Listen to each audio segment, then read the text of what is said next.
Hello കൂട്ടുകാരെ, ഞാനൊരു കഥ പറയാം. മീരയ്ക്ക് അന്നൊരു നൈറ്റ് ഷിഫ്റ്റ് ആയിരുന്നു. ആശുപത്രി ചുവരിലെ പഴയ ക്ലോക്കിന്റെ ടിക്ക് ടിക്ക് ശബ്ദവും നിശബ്ദതയിലേക്ക് വന്നു പതിക്കുന്ന കാറ്റിന്റെ ശബ്ദവും അവിടെ നിറഞ്ഞു.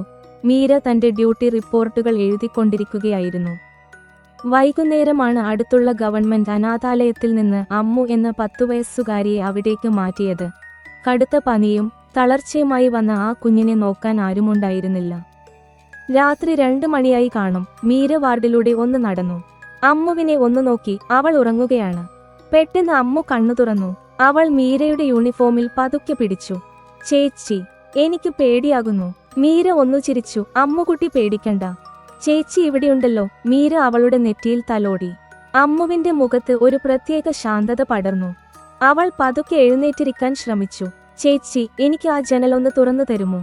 എനിക്ക് എന്റെ അച്ഛനെയും അമ്മയെയും കാണണം. അവരെന്നെ വിളിക്കുക. അവൾ ചൂണ്ടിക്കാണിച്ചത് പുറത്തെ വാഗമരത്തിലേക്കായിരുന്നു.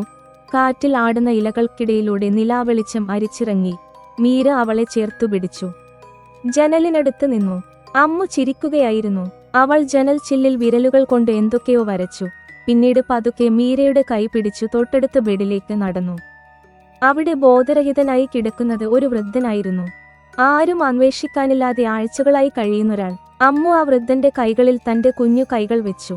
എന്നിട്ട് മീരയെ നോക്കി പറഞ്ഞു, ഈ മുത്തച്ഛൻ ഒറ്റക്കാണ് ചേച്ചി.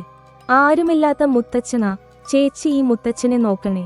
മീര സംശയത്തോടെ അമ്മുവിനെ ഒന്ന് നോക്കി. അവളെ തിരികെ ബെഡിൽ കിടത്തി. അമ്മു കണ്ണുകൾ അടച്ചു. അവളുടെ ചുണ്ടിൽ ഒരു ചെറിയ പുഞ്ചിരി ഉണ്ടായിരുന്നു. മിനിറ്റുകൾക്ക് ശേഷം മോണിറ്ററിലെ ശബ്ദം മാറി. മീര സ്തംഭിച്ചു നിൽക്കുകയായിരുന്നു. ഡോക്ടർമാർ ഓടിയെത്തി CPR നൽകി. എന്നാൽ പ്രതീക്ഷ അസ്തമിച്ചു. അമ്മുവിന്റെ മരണം സ്ഥിരീകരിച്ചു. മീരയുടെ കണ്ണുകൾ നിറഞ്ഞൊഴുകി.